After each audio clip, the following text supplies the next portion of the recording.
Dimensión con Dionisio Gutiérrez. El gobierno del presidente Jimmy Morales ha llegado a la mitad de su periodo. 24 meses que han estado marcados por la crisis política e institucional que inició en 2015 y que pareciera que continuará en los próximos meses. Durante estos 2 años, el gobierno ha demostrado falta de dirección y certeza en la implementación de políticas públicas. Han intentado paliar las crisis que se presentan en diferentes áreas, pero sin que se consoliden planes o se vean avances significativos. La muerte de 41 menores de edad en el Hogar Seguro Virgen de la Asunción, la polémica por haber declarado persona no grata a Iván Velázquez, comisionado de CICIG, y la solicitud de antejuicio en contra del presidente Morales provocaron graves crisis para el gobierno.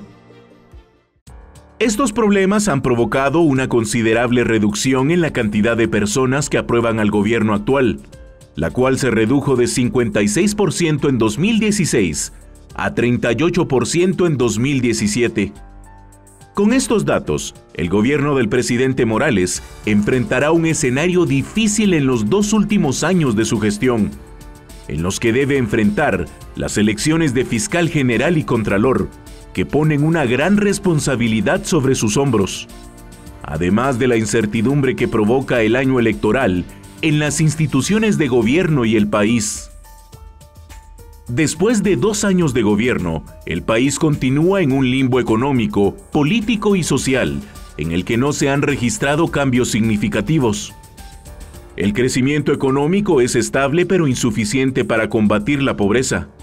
La tasa de homicidios continúa a la baja, pero seguimos siendo uno de los países más violentos de la región, y los servicios públicos siguen funcionando con grandes carencias. Además, al presidente se le ha reclamado la falta de decisión e iniciativa al momento de apoyar las grandes reformas que exigía la población, y el Congreso ha evitado a toda costa que éstas puedan ser discutidas con seriedad. Las perspectivas para el futuro cercano del país no son buenas, especialmente si se consideran los problemas históricos de pobreza y falta de oportunidades que enfrentamos.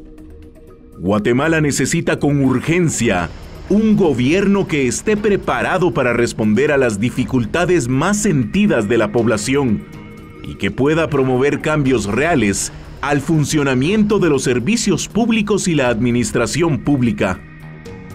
Hoy en Dimensión, analizaremos los primeros 2 años de la administración de Jimmy Morales y los principales retos que tendrá el gobierno en 2018.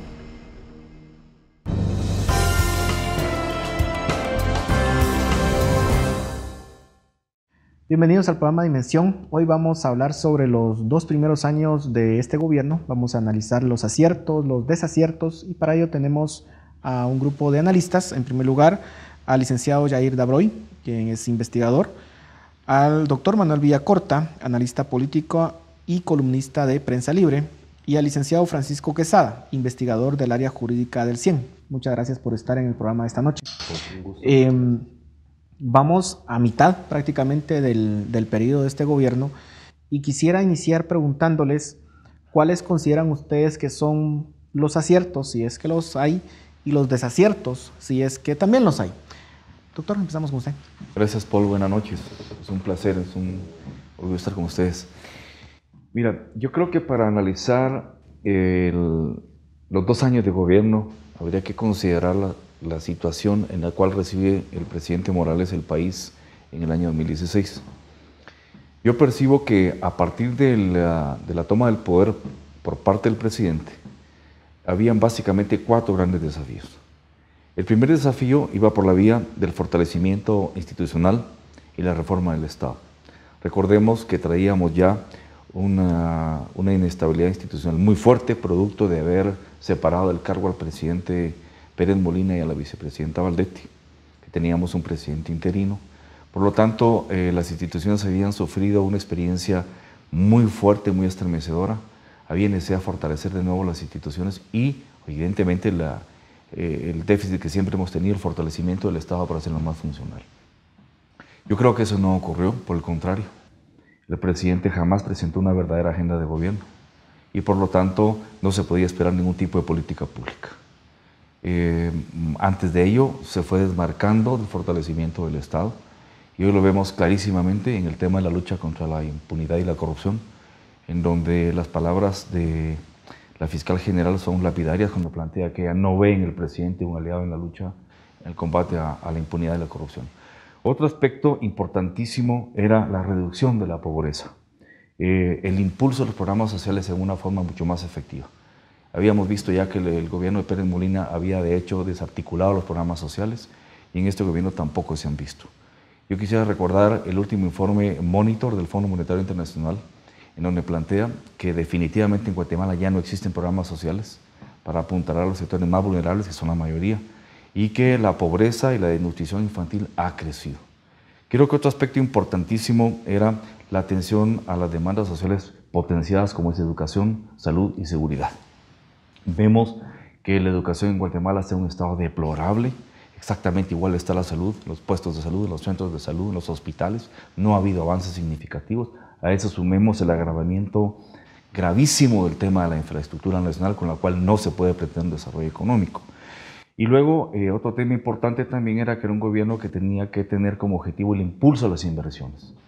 Y vemos que sigue existiendo un marco jurídico inestable, poco certero. Vemos también que hay mucha conflictividad social. Y vemos indicadores, por ejemplo, riesgo país, como los que planteó Standard & Poor's, que nos pone un BB negativo, eso es dramático. O el caso, por ejemplo, de Doing Business del Banco Mundial, en donde baja en el ranking mundial a Guatemala 20 posiciones. Es decir, si analizamos los desafíos que tenía el presidente Morales y la realidad de Guatemala a los 2 años, podemos darnos cuenta que no hemos avanzado y a mi criterio hemos retrocedido. Ha sido lo que usted plantea es un escenario demoledor. ¿Ha tenido aciertos este gobierno, licenciado, o no? Yo creo que este gobierno recibe la condición de gobernabilidad de una manera muy atípica, que no estábamos preparados, porque no estábamos preparados para la tormenta que hubo en el 2015 en contra de la corrupción y menos preparados para el día siguiente de la tormenta.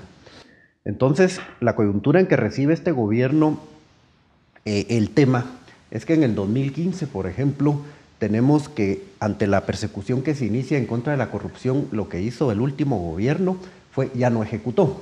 Eso lo que significa cuando ya no se ejecuta es que el siguiente gobierno va a encontrar desabastecido el Estado.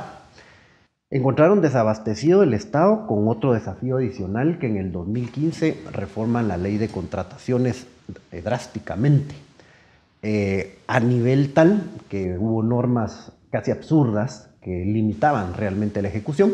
Entonces tenían desabastecimiento y tenían una ley de contrataciones totalmente desmedida, que afortunadamente en el año 2016 hubo una nueva reforma solo para enmendarlo del 2015, pero recibe con esa variable.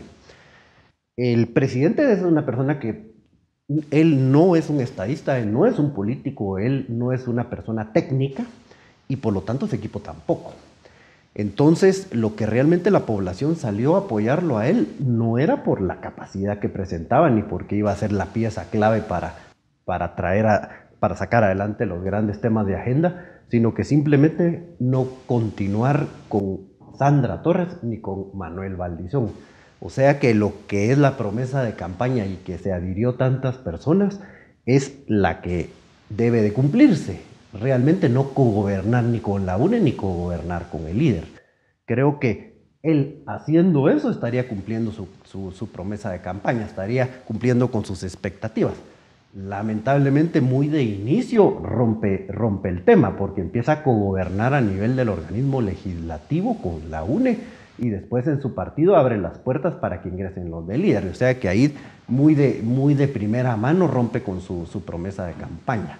Entonces, él entra con una serie de variables que está paralizado el Estado. No es una paralización solo exclusiva del organismo ejecutivo, sino que la paralización es a nivel general. Las municipalidades, el Ministerio Público, el organismo judicial, todos tienen problemas con el tema de ejecución. Es un presidente que entra, como lo dijo bien el doctor, entra sin un programa de gobierno, él no tiene un norte. Entonces, ya muy adentrado su gobierno, empieza a sacar un programa de gobierno, pero por supuesto que no era un plan, no era un plan estratégico, mucho menos, ni se esperaba cómo evaluarlo. Entonces entra muy a la deriva, integrando equipos, ensamblando equipos. Entonces realmente lo que en una situación tan difícil como la que estamos, que nunca la hemos vivido y creo que probablemente ningún político hubiera podido salir adelante, él es alguien que no ha podido aprovechar del tema, porque también en esta situación también hay momentos de fortaleza, y uno de los momentos de fortaleza que pudieron haber aprovechado los del organismo ejecutivo es que el Congreso tiene fuertes debilidades, porque el Congreso, chantajeando al Ejecutivo como se daba en los gobiernos anteriores, ha perdido mucha fuerza en ese sentido. Entonces hoy los ministros tienen un poquito de más holgura para poder gobernar, porque antes los interpelaban y estaban permanentemente interpelados. Ahora es bastante restringido porque muchos diputados se sienten presionados por los antejuicios. En fin, que expectativas del presidente y su equipo no teníamos muchas. El deseo de nosotros era retirar de circulación a este par de candidatos, pero lamentablemente sí hay señales de que sí están habiendo cuotas de poder donde están cogobernando. O sea, ni siquiera se ha cumplido con una expectativa mínima, es lo que usted dice, licenciado. Bueno, básicamente, recapitulando lo que ha presentado Francisco y Manuel, hay que considerar el escenario en el cual llega a la presidencia Jimmy Morales. Digamos, hay que entender algo que ya lo planteaba Peter Evans, un autor estadounidense, que plantea que los gobiernos que inician procesos de lucha contra la corrupción y la impunidad suelen ralentizarse en su funcionamiento. Y otro aspecto que hay que considerar es que los sistemas políticos tienden a verse afectados cuando una persona que no pertenece a su círculo, los famosos outsiders que le dicen, llega a un cargo público. Digamos, considero que la figura de Jimmy Morales no es necesariamente la de un estadista o alguien que conozca a profundidad el tema de Estado, pero creo que también pecó en la conformación de equipos de trabajo, en el sentido de poderse rodear de la gente técnica y políticamente más idónea, porque había un mensaje muy claro en el 2015, que era que iniciábamos el tema de la lucha contra la impunidad y la corrupción, y lo que se esperaba era que Jimmy Morales pudiera generar las condiciones necesarias desde el organismo ejecutivo para poder hacer esas transformaciones que requiere el Estado de Guatemala. En el caso de su relación con el Congreso, vemos que, digamos, lo que hicieron fue una jugada previsible, que era tratar de aprovechar todos estos diputados tránsfugas para contar con una bancada un poco más fuerte que les permitiera un marco de negociación en el Congreso de la República. En lo personal, y cuando se estaba discutiendo el tema del transfugismo, considero que era de esperarse que esto sucediera, o sea, que capturara la mayor parte de diputados, independientemente de los cuestionamientos que muchos han tenido. Creo que el proceso de depuración hubiera sido un poco más selectivo en los que podría sumar, pero al final de cuentas lo que les interesaba era tener una bancada fuerte. Lo preocupante es que no han logrado articular tampoco un trabajo entre ejecutivo y legislativo como se había visto en gobiernos anteriores. ¿Por qué lo menciono? Digamos, no se había dado el caso que el partido de gobierno no tuviera un presidente del Congreso de la República, digamos, un presidente de Junta Directiva del Congreso de la República desde hace bastante tiempo atrás. Es decir, FCN Nación no ha sido capaz de poder impulsar una candidatura como presidente de Junta Directiva en el Congreso de la República, lo cual también ha afectado la gestión del presidente Morales. No ha tenido operadores políticos idóneos, tanto en el organismo legislativo como en el organismo judicial, y tampoco ha sabido relacionarse, por ejemplo, con el grupo de países cooperantes, con el famoso G13. Entonces, creo que, digamos, no hay una agenda estratégica que en el primer año probablemente podía haber sido perdonable el asunto, pero ya en un segundo o tercer año, seguir careciendo de equipos de trabajo técnica y políticamente acertados, sí le está generando una afectación directa sobre la gestión presidencial. La cuestión ahora es de que, si bien tenía esa debilidad en el Congreso, hoy lo que vemos con los recientes acontecimientos de las últimas semanas es más bien ya una alianza entre el Ejecutivo y el Legislativo, y pareciera que eso podría traer cierta dinámica, de pronto no tan positiva para el gobierno, pero se nos terminó el tiempo en ese segmento. Continuamos con Dimensión.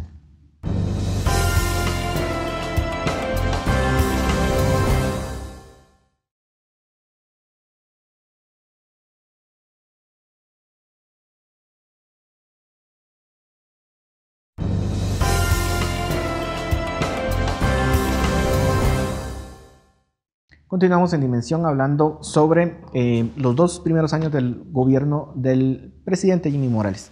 Licenciado, lo corté en el segmento anterior. Yo decía, esa alianza que parece haberse tejido, digamos, en las últimas semanas entre el Ejecutivo y el Legislativo, pareciera que le pretende dar cierto oxígeno al Ejecutivo, ¿o no? Sí, pero digamos no es algo que corresponda necesariamente a un proyecto de estrategia política y de proyecto de nación, sino está siendo un proyecto de resistencia entre una amenaza común, que es, por ejemplo, todo el trabajo que ha venido haciendo el Ministerio Público, la CICIG y la Embajada de Estados Unidos. Hay que tener claro en buena medida que esta es una lógica que tienen determinados actores, a la cual le cuesta mucho proponer digamos, una agenda de país propiamente, pero tienden a articularse ante amenazas comunes, que es lo que está pasando con el tema de la alianza entre el Congreso de la República y el organismo ejecutivo. El punto es que también vamos camino a conformar lo que, me imagino, conocieron ya Francisco y Manuel, la famosa trinca infernal en el Congreso de la República, cuando estaba Serrano presidiendo el Ejecutivo, no tenía mayor apoyo en el Congreso de la República y recurría permanentemente a apoyos con la Democracia Cristiana, con la UCN y con el MAS, pero a través de algunos, digamos, sobrecitos que se giraban en el Congreso de la República, se mencionaba que circulaba mucho dinero en este aspecto y que probablemente eso haya sido lo que haya catapultado, por ejemplo, la elección de esta junta directiva que actualmente tenemos en el Congreso de la República. Ahora, ¿cuál es el escenario que se pudiera plantear para el gobierno a 2 años, en donde básicamente se ha comido gran parte de su capital político? Las encuestas de aceptación del Latinobarómetro dan cuenta de que efectivamente ha bajado bastante la popularidad o la aceptación que se pueda tener del gobierno, y eso fue, la última medición fue en agosto del 2017, previo a la crisis que se dio cuando se declara non grato al comisionado Velázquez. Y no sabemos lo que ha pasado, digamos, en los últimos meses. ¿Cuál es ese escenario que pueda tener o cuál es el margen de maniobra que tiene un ejecutivo bajo esas circunstancias que parecieran de bastante debilidad? ¿Doctor? Sí, Paul, yo creo que es importante evaluar la perspectiva en sí para el gobierno de la República, pero no podemos perder de vista tampoco el efecto que tiene esto a nivel nacional y el efecto que tiene a nivel de los intereses nacionales. Yo creo que eso es importante cuando se hace el análisis, ¿verdad? Porque concentrar, digamos, una crítica en una administración, pues nos deja en un análisis puramente restringido. Deberíamos de verlo de una forma ampliada. Yo creo de que si en 2 años el gobierno no tuvo agenda de Estado, si en 2 años el gobierno no tuvo políticas públicas ni en salud ni en educación, yo cuestiono un poco el tema de lo que se habla de la seguridad también. Y más bien, perdón, doctor, que lo interrumpa, pero ha habido una alianza, parece, entre el Ejecutivo y los sindicatos históricos del Ministerio de Educación que han sido nefastos. Por supuesto, es decir, fue preservar el mismo modelo. Se dice mucho de que en efecto el presidente nos salvó, entre comillas, de 2 candidatos que eran riesgosos para el establishment en su dimensión. Pero yo creo que eso no debe ser lo más importante considerar. Creo, Paul, que aquí el tema es el siguiente. Seguimos con un Estado en franco deterioro, las instituciones no están funcionando. Lo vimos con el gasto público, una incapacidad para ejecutar un efectivo gasto público, inversión social básicamente. Estamos viendo por otro lado algo que a mí me preocupa muchísimo y es el tema de la economía. La economía es fundamental para la estabilidad de un país. Resulta que caen las importaciones, caen las importaciones, el gasto público restringidísimo, tú ves los niveles de conflictividad que existen en el interior de la República, la falta de certeza jurídica también, y sin inversiones el país no va a poder salir adelante. Por ejemplo, todas las empresas, incluyendo las más grandes este año recién pasado, coincidieron en lo siguiente: no crecieron. En el mejor de los casos, no crecieron. Muchas vendieron menos. Se reproducen factores como, por ejemplo, caída en la facturación, ausencia de liquidez, entiéndase, más inversiones, y 3 también el tema de la reducción de costos. No más outsourcing, tratar de reducir costos, lo que a la larga en una política nacional de reducción de costos viene a implicar una retracción de la economía. Entonces tenemos un gobierno que no funciona, que demuestra cada vez más incapacidad en el manejo del aparato público. Tenemos un modelo económico que prácticamente ya no da para más. Cuando tú tienes, por ejemplo, que se gradúan 250,000 muchachos del diversificado, que se suman a la población económicamente activa, y que solo 15,000 van a encontrar un trabajo más o menos estable, ¿qué pasa con 235,000 jóvenes que no lo tienen? Se quedan sin empleo, pasan al mercado informal. El modelo económico ya no está creciendo en ese sentido. Y finalmente... Y no ha crecido y ha estado así desde hace mucho tiempo. Por supuesto, y preocupa un tercer elemento, Paul, que son las grandes demandas sociales potenciadas no atendidas. El tema de la pobreza, el tema de la conflictividad, el tema de la ausencia de políticas rurales para el desarrollo, por ejemplo. Esto en un momento dado va a converger. Vamos a llegar a un punto de inflexión donde la incapacidad del Estado, la inestabilidad ya del sistema económico, la rigidez de falta de crecimiento del sistema económico y las demandas sociales que en un momento van a ser exacerbadas, van a provocar un escenario de insospechadas consecuencias. Yo creo que analizar la conducta de un gobierno es bueno, pero debe hacer un análisis ampliado en donde también se analice los efectos a nivel nacional. Por supuesto, aquí el punto es si el gobierno está en función de esos grandes problemas o no. Y el problema que hasta donde hemos visto es de que efectivamente el gobierno pareciera, en el mejor de los casos, ausente. Con eso concluyo. En el peor de los casos, con eso concluyo, sí, siendo parte del problema. Con eso concluyo. Hay un eje transversal que cruza a todos aquellos que se vieron afectados en la lucha contra la corrupción y la impunidad. Es una especie de lealtad delictiva que estamos viendo. Se atrincheraron, toman las instituciones del Estado en pos de plantear una política reaccionaria en contra de la modernización del Estado, en contra de las políticas globales de modernización de los Estados. Por lo tanto, yo te insisto en que creo que no hay un escenario positivo para el país en este momento. No estamos viendo el relanzamiento de políticas públicas, el nombramiento de nuevos funcionarios experimentados, capaces, valientes, que se preocupen por las grandes demandas sociales, sino por el contrario. Es un repliegue de los grupos oscuros que han manejado al país precisamente en el mejor ejemplo del que ha sido la cooptación del Estado. ¿Podemos plantear escenarios positivos en los próximos 2 años? Creo que el Ejecutivo, como bien lo dijiste, ha venido a hacer alianzas en el sentido de poder sobrevivir. Una práctica que se ha venido de los últimos gobiernos, y ahorita la práctica es que hizo esa alianza que está haciendo evidente con el legislativo. O sea que los que sienten que son perseguidos mejor se unen independientemente del nivel de responsabilidad que tengan, pero mejor se unen, se repliegan para defenderse de lo que puede venir. Ahora bien, lo que puede venir es el combate en contra de la corrupción. Lamentablemente, hasta algo tan deseable como el combate a la corrupción tiene que ser estratégico.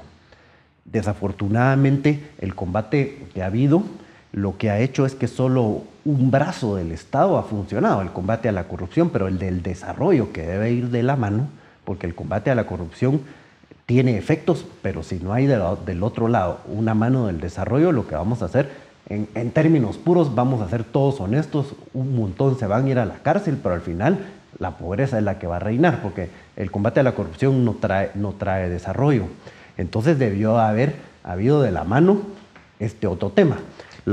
Licenciado, no es precisamente la corrupción el que nos tiene en el subdesarrollo. O sea, decir que el combate a la corrupción no nos trae desarrollo no es un poco contradictorio.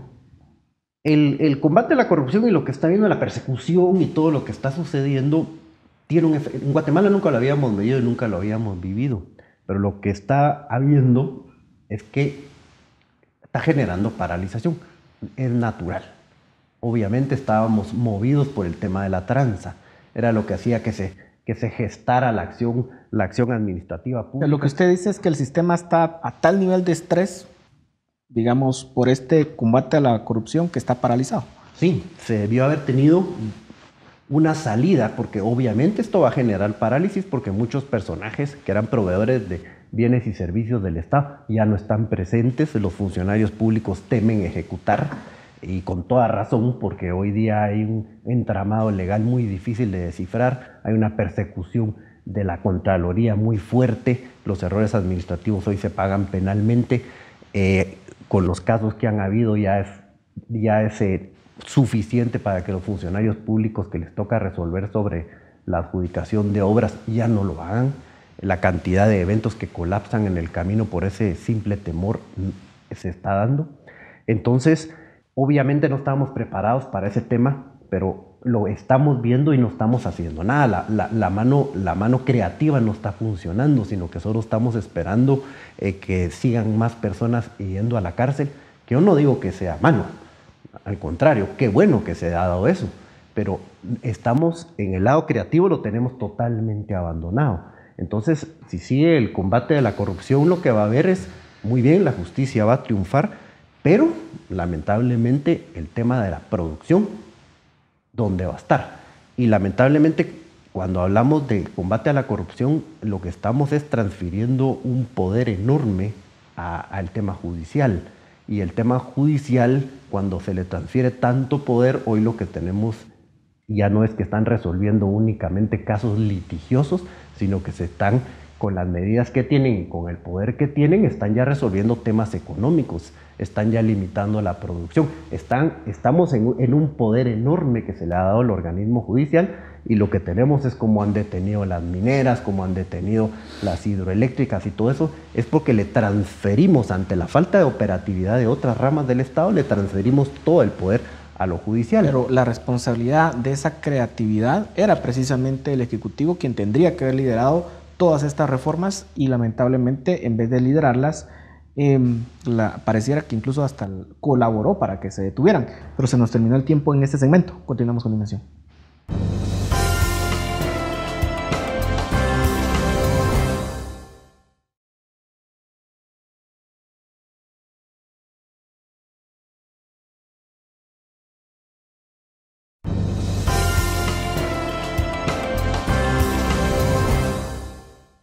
Continuamos hablando sobre los primeros 2 años del gobierno del presidente Jimmy Morales.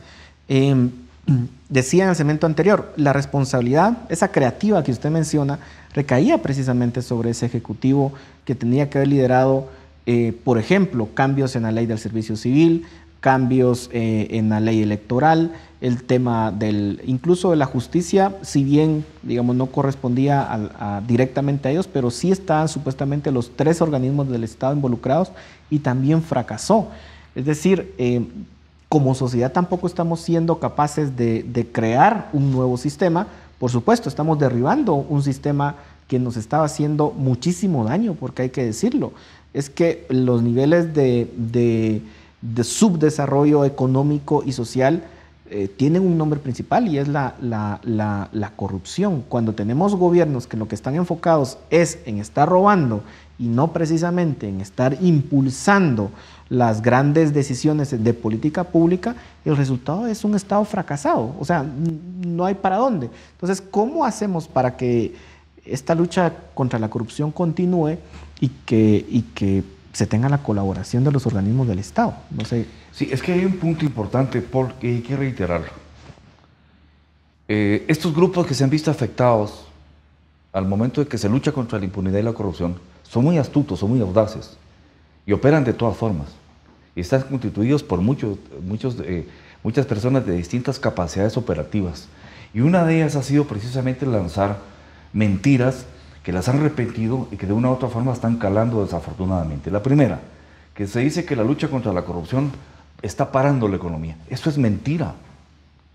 La lucha contra la corrupción no está parando la economía. Un empresario, y los hay en Guatemala, que siguen trabajando, cumpliendo con sus obligaciones fiscales, pagando salarios, produciendo para que haya más consumo, siguen trabajando. Está parando la producción en el país ese pésimo estado de la infraestructura nacional. Un aeropuerto que da vergüenza, no hay carreteras, los puertos en crisis por corrupción. Eso es lo que para la economía. Pero muy audazmente lanzan que no, que es la lucha contra la corrupción la que para la economía. ¿Por qué no hay gasto público? No hay gasto público porque muchos operadores dentro de lo que es la proveeduría del Estado están vinculados en corrupción. Están temerosos incluso que se les juzgue por lo que hicieron antes. Ahora no quieren operar con el Estado. Y muchos funcionarios que estaban vinculados con la corrupción, que saben que van a ser fiscalizados, incluso enjuiciados, tampoco quieren volver a tocar el tema de la contratación pública porque saben que se están metiendo a un tema minado. Es decir, otro punto importantísimo, se dice que la lucha contra la corrupción viola la soberanía. Pero si el crimen organizado es global, nosotros lo estamos viendo, el narcotráfico es el primer ejemplo. Guatemala sola no podía enfrentar eso. Necesitamos el apoyo de México, los Estados Unidos, del Triángulo Norte, Europa. El narcotráfico debe facturar tal vez... Por supuesto. Entonces, 10 veces lo que es la economía de Guatemala. ¿Qué soberanía estamos peleando? Tenemos que trabajarlo de esa forma.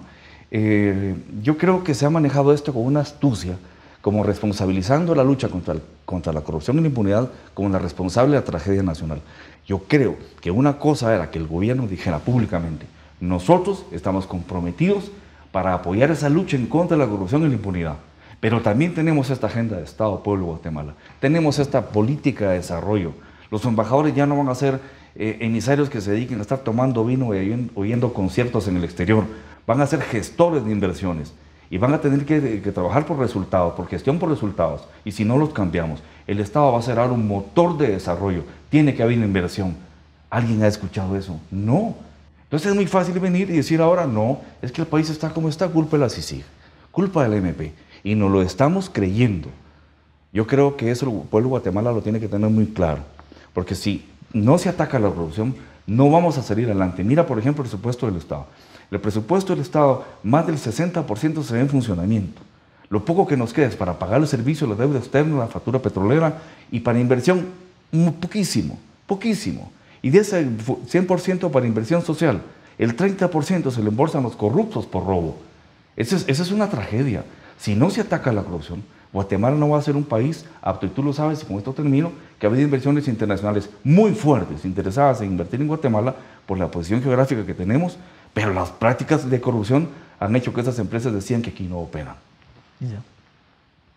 Todos estamos, no todos, ¿verdad? Todos estamos de acuerdo con el tema del combate a la corrupción, porque al final lo que nos tiene, en el punto que nos tiene, es precisamente eso, porque no nos fijamos en metas estratégicas para sacar adelante al Estado, sino que nos fijamos en intereses muy particulares, o sea que el esfuerzo tributario se iba para un Estado que solo iba para alimentar las necesidades de determinadas personas.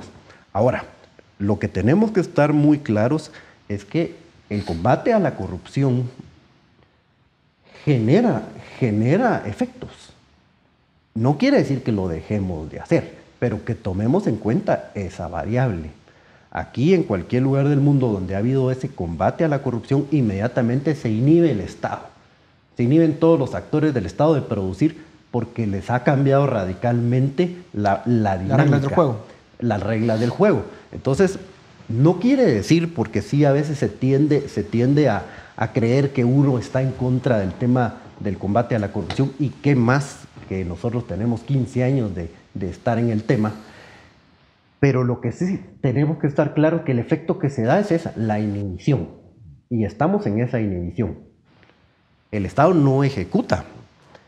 Y el Estado no ejecuta no porque no quiera, sino porque habría que estar sentado a la par de un funcionario público, que yo lo he estado, viendo que no quieren responsabilizarse porque hoy un pequeño error administrativo los lleva a la cárcel. Un caso se difunde de tal manera que hoy las juntas de licitación ya no quieren resolver. Hoy encuentran un error formal para no adjudicar. Hoy la Contraloría está teniendo que perseguir a los funcionarios públicos porque no están ejecutando y porque hay recursos ociosos. Entonces, tenemos que empezar a ser bastante prácticos, en el sentido de que el día de hoy lo que tenemos que empezar a coincidir en el combate de la corrupción y los efectos que está generando en la sociedad ese combate a la corrupción, para después poderle dar vuelta a la página y empezar con un Estado dinámico. El Ejecutivo tiene gran responsabilidad, y ahí hay que aceptarlo, de que no ha sido ese brazo que empiece a activar la economía, porque no tiene ni agenda económica, no tiene el Ejecutivo. Pero sí tenemos que jugar y tenemos que actuar con las variables que tenemos.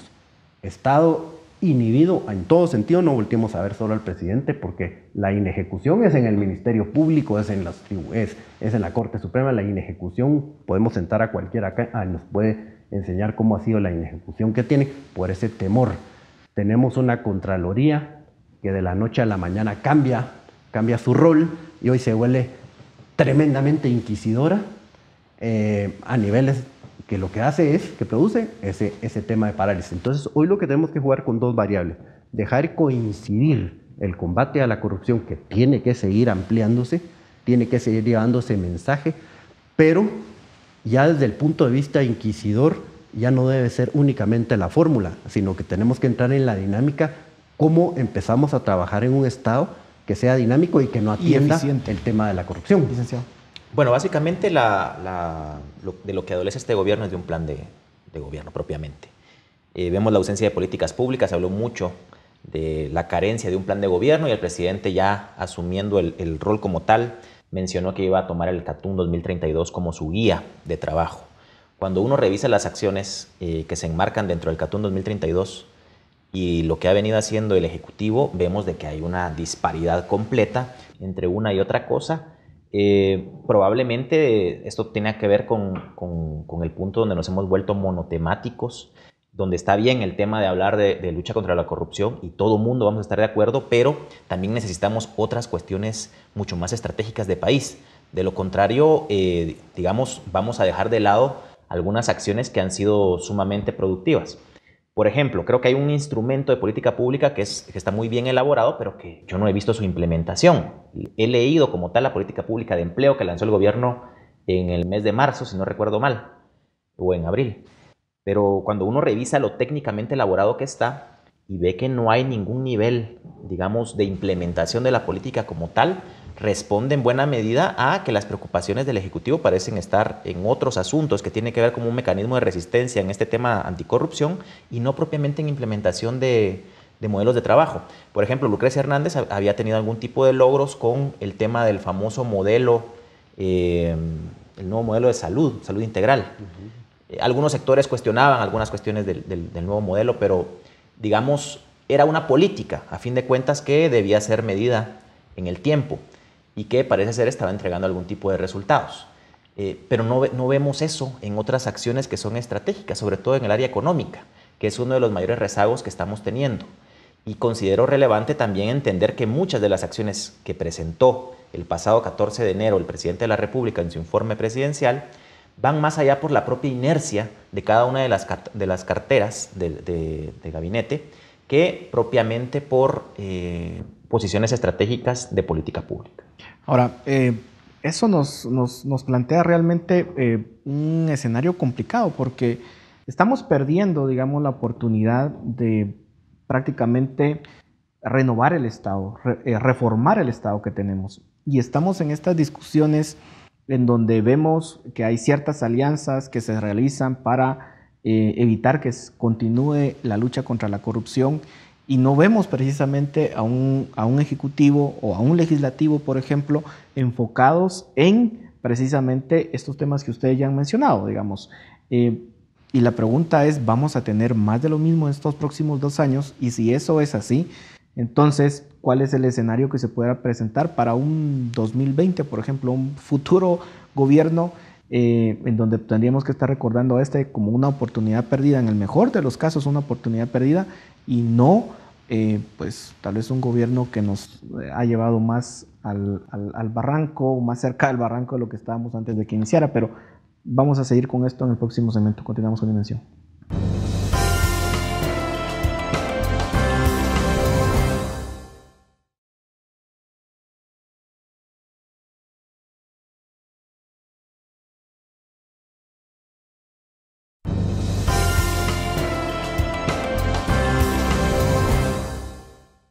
Llegamos al último segmento del programa de esta noche de Dimensión, hablando sobre los primeros 2 años del gobierno del presidente Jimmy Morales. Es complejo, digamos, porque sin duda alguna la misión que tenía el actual presidente en algunos casos era simplemente evitar que aquellos personajes que se habían identificado como los principales operadores de un sistema que estaba completamente plagado por la corrupción, sin duda alguna eran de las razones por las cuales la población votó por este presidente. Pero también se esperaba que si de alguna forma no fuera a ser tal vez el presidente reformador y estratégico, por lo menos que brindara o diera un campo abierto para que las reformas del Estado se dieran. Y eso es lo trágico, digamos, de lo que estamos viviendo a 2 años, que no se ve precisamente eso en este esquema, digamos. Incluso vemos a un presidente que se ha peleado con la prensa, que pareciera que se aleja cada vez más de la ciudadanía, y en su informe de gobierno pareciera un presidente que literalmente vive en otro país. ¿realmente hay alguna posibilidad de que pueda reaccionar el Ejecutivo o definitivamente tenemos que dar por sentado que los próximos años están por perdidos y que ya no podemos hacer nada? Yo creo que tiene un serio reto el presidente de la República, sobre todo pensando en lo que se viene este año, que es, digamos, hay varias cuestiones determinantes en el país y estamos ya viendo algunos procesos de cambio, incluso en el propio gabinete. Creo que tiene un reto sumamente desafiante, pero hay un punto relevante y es que parece ser que aún no ha asumido una posición estratégica en el marco de políticas públicas, sobre todo en tres áreas que son fundamentales. Una es el tema educativo, que digamos los cambios que han venido en el tema educativo han sido más por si incluye una clase de música o no la incluye, que por, digamos, una reforma del sistema. Exacto. Otro segundo punto va a ser el tema de salud, que digamos tendría que arrojar algún tipo de garantías a la ciudadanía de que el Estado funciona para algo, porque cada vez pareciera ser que nos volvemos menos demandantes del Estado y buscamos en buena medida esa famosa resiliencia que también yo la pongo en cuestión porque nos ha hecho permitir de todo a quienes nos gobiernan.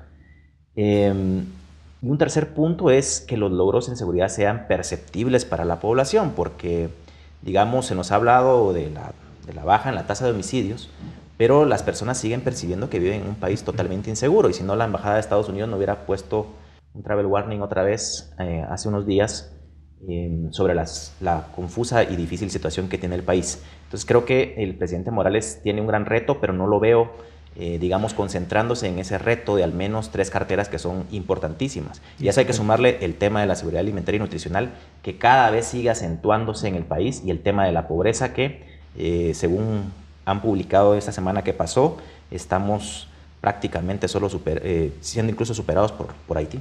Cuando llegan a situaciones, digamos, de una crisis tan grave en un gobierno, es muy usual en otros países que lo que se proceda es a renovar, por ejemplo, su gabinete. Y a veces lo hacen de forma radical, como una forma de oxigenar su gobierno o el desgaste que ha tenido. ¿Podría verse esa opción en este gobierno o no? No, yo creo que no, Wolf. Mira, yo veo 3 elementos aquí fundamentales, que son los organismos del Estado, que eso hay que considerarlo también. En cuanto al organismo judicial, sigue una burocratización tremenda a los procesos. 24.000 reos, la mitad no tienen procesos abiertos ni concluidos. El nivel de impunidad es tremendo, desde un hurto hasta un asesinato, el 97% de las veces quedan en impunidad. No hay justicia. Y un país sin Estado de Derecho, sin justicia, sin autoridad, no es país. Uno. Te vas tú al tema del Ejecutivo, ya lo hemos planteado aquí con los amigos, es un gobierno que no tiene agenda, que no tiene política pública, y que a estas alturas ya no se puede esperar nada. Así lo veo yo. En el tema, por ejemplo, del organismo legislativo, lo que has tenido es una recomposición de las fuerzas que se trató que no llegaran al Poder Ejecutivo, pero que ahí están enquistadas, que se mimetizan, que cambian de logo y de todo, pero son los mismos. Y ahí lo vemos ahora con la elección pasada. Entonces, cuando ves los 3 organismos del Estado, lamentablemente, somos pesimistas en que pueda haber un cambio en el país. Yo creo que además de ello, Guatemala va a caer en un aislamiento internacional severo. Como tú bien planteabas, ese travel warning es una advertencia. ¿Cómo es posible que un país como Guatemala, con tanta riqueza, esté en estas condiciones? Yo creo que ser pesimista en estos casos no es malo, es tener un diagnóstico objetivo de la realidad. Entonces yo reitero eso, como lo planteaba Gramsci, ¿no? A ese pesimismo de la razón, solo el optimismo de la voluntad lo puede enfrentar. Por supuesto que vamos a cambiar, pero vamos a tener que enfrentar de nuevo un proceso de enfrentamiento entre los sectores más conservadores, tradicionalmente fácticos, que se beneficiaron con un sistema corrupto, cooptado, que en este momento pareciera ser, vuelven a fortalecerse. Es un retroceso en la lucha contra la corrupción. Yo creo que sectores progresistas del sector privado, la academia, la sociedad civil, debemos unirnos, porque definitivamente vamos a llegar a un punto de inflexión en donde se va a tener que hacer un cambio. Yo en este momento creo que a nivel de los organismos del Estado y del Ejecutivo no podemos tener ningún tipo de expectativa positiva dadas las actuales circunstancias. ¿Puede hacer algo la ciudadanía ante este escenario pesimista que presenta el doctor Villacorta? La ciudadanía tiene que prepararse porque lo que hemos visto ahora ha sido la ciudadanía muy reactiva. Eso de las plazas y todo ese tema, pues en 2015 hubo una plaza que se activó, pero sin embargo de la plaza solo podemos esperar lo que hace una plaza, ¿verdad? La plaza es reactiva ante un punto, fue reactiva en darle el espaldarazo a CICIG para que destituyera a vicepresidenta y presidente. Para eso sirven las plazas. Ahora, al 2015 se le ha pedido que dijo de todo y el 2015 no dijo nada, ¿verdad? Entonces, cuando la ciudadanía se empodera, es un tema positivo y un tema negativo a la vez, porque también hemos visto redes sociales y todo el acceso que hay ahora a las comunicaciones. Muchos lo hacen responsablemente y muchos lo hacen irresponsablemente. En el tema del poder, de cómo se distribuye el poder hoy día en el mundo y sobre todo en Guatemala, el hecho de toda esta ciudadanía que está tomando poder, el tema de la conflictividad y todo ese tema, lo que está viendo es que esa variable que hay hoy día es que muchos ciudadanos ya se están convirtiendo en un factor de presión y en un factor de poder. Están diluyendo el poder tan centralizado que estaba en el Ejecutivo, porque los sectores que están haciendo presión cada vez son más, y hay otros actores que antes no eran tan importantes y ahora tienen mucha preponderancia. Entonces, cuando hablamos del Ejecutivo, siempre nos pensamos en la figura presidencial que todo lo logra, pero ahora estamos hablando de un presidente históricamente que va mermando su poder cada vez más a nivel mundial, ¿verdad? Es una corriente. Entonces la ciudadanía, cuando se empodera, se convierte en un grupo de presión. Al final el poder cada vez se diluye más. Interesante fuera, para poder analizar con objetividad, es cuánto poder le queda al Ejecutivo. De toda esa distribución de poder, cuánto tenía el Ejecutivo en el año 1950 y cuánto tiene este año. Ha mermado considerablemente, se ha distribuido considerablemente. El Congreso, por ejemplo, que ha creado instituciones descentralizadas y autónomas, ha mermado no solo el poder, sino el presupuesto. Entonces, interesante ver cuánto realmente el Ejecutivo hoy puede decidir, cuánto de los recursos que llegan, cuánto le llegan al Ejecutivo, y como bien lo dijo el doctor, cuánto porcentaje queda para inversión y cuánto se va en funcionamiento. ¿Cuánto del presupuesto ya está comprometido? De hecho, y que le da una gran rigidez. Por supuesto, 80% mínimo está ya comprometido. Por supuesto. Pero lo que sí es cierto es de que ante un Estado que no funciona, porque yo creo que aquí todos podemos estar de acuerdo en que el Estado en sí no funciona y no ha estado funcionando desde hace mucho tiempo, la ciudadanía sí tiene que hacer algo, exigir, ser más crítica, y saber que al final de cuentas una ciudadanía pues con mayor empoderamiento también significa un Estado que tiene que rendir cuentas a esa ciudadanía, porque de lo contrario pues tenemos regímenes arcaicos en donde la ciudadanía simplemente no tiene derechos.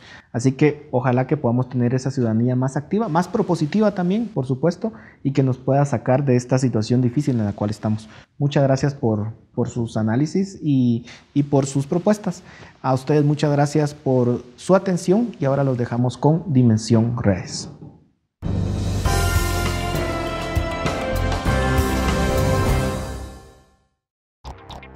Preguntamos a nuestros amigos por las redes sociales, ¿cuáles son los resultados más importantes de los primeros 2 años de gobierno? En Facebook, Carlos Antonio Villacorta compartió su opinión. Pregunto, ¿será posible hablar de logros? Porque cualquier logro debe ser resultado total.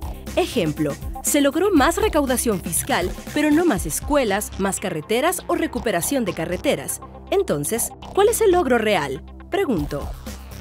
Madeline Morales también respondió, reducción en un pequeño porcentaje de la violencia. Sin embargo, en mi opinión, 2 años no son tiempo suficiente para mostrar cambios relevantes en el país. El primer año de gobierno solo funciona para estructuración y el segundo para el acoplamiento, así que en mi opinión es imposible analizar resultados en tan poco tiempo. Y por último, Juan Ver comentó, creo que no tiene ningún logro. Hay que aceptar que el presupuesto de 2 años se desapareció sin dejar ningún logro importante en el país.